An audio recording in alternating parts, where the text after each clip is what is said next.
Oh, anybody else before we thank, oh, Eric, one more? Beth, if you had to recommend one, I'm gonna call it self-help book for online publishing, what would that be? Ooh, that's a really good question. I actually learned completely through trial and error. I didn't. When are you going to write a book about that? Yeah, I should. I can't give you a book about self-publishing. I really don't know one. Okay. Believe it or not. Maybe I should write one. Actually, I mean, I just yesterday I spent an hour talking to a friend about it. People call me all the time, and I'm happy to talk about the pros and cons of it. It's a really interesting thing. It takes a lot of work to get an agent and a publisher. It takes a lot of work to self-publish. Both of them take a lot of work.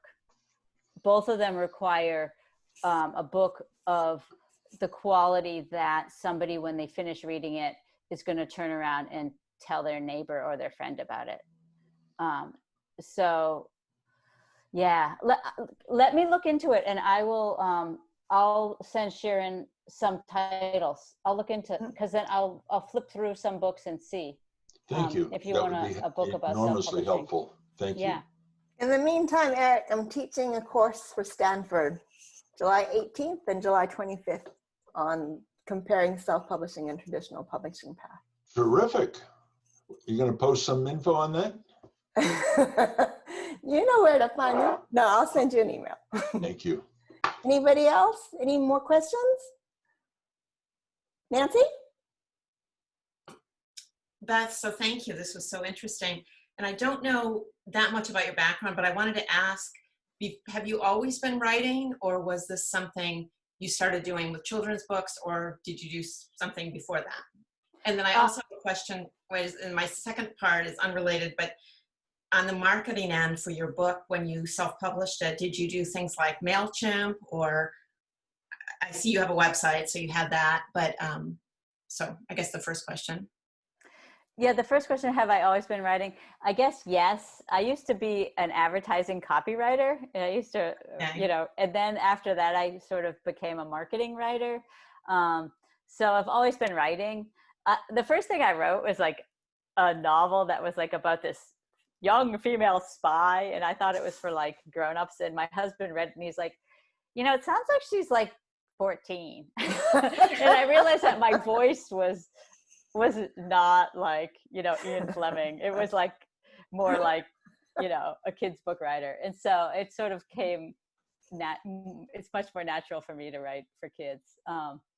And yes, you know, I mean, I've seriously started writing, like I want to publish something back in the early 2000s. So it's now 2020. So that's a long time. And then your other question was about?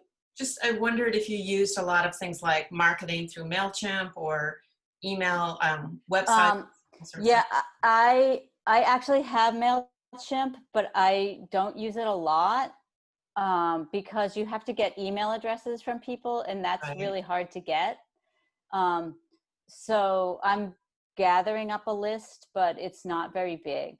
And so MailChimp is basically a way that you can send out emails that are really graphical, and you can also track who clicks on it. So that's really cool. It's also free, so that's good. At least if you have like less than 2,000 people on your mailing list, which I have many less than that. Also, there is, once you have a book that's self-published, you can try to get, you know how I said you give them away free? There are these email newsletters that you can pay for, and they will put your book up and send an email out to people. So when you do lower the price down to free, on that same day, I would schedule to have one of those email newsletters go out to all their people. And there's two that I recommend, although there's lots of different ones. One is called BookBub. BookBub, BookBub. Okay. That's the king of them all. It's awesome. The thing about BookBub is that everybody wants to get their books on BookBub. So it's actually, even though you pay them, they have to pick you. So you don't always get chosen. And the other one that I really like is called The Fussy Librarian. The Fussy Librarian. The person that runs it, his name's Jeffrey Bruner, and he's super nice. So The Fussy Librarian. So that's, oh, go ahead. But those are books, when you say you give them away for free, those are ebooks that you're giving away? Yes, or ebooks, not the yeah. print? Yeah, Yeah, okay. not the print ones, just the ebooks. So like once the ebook is produced, it really is no cost to share it, you know?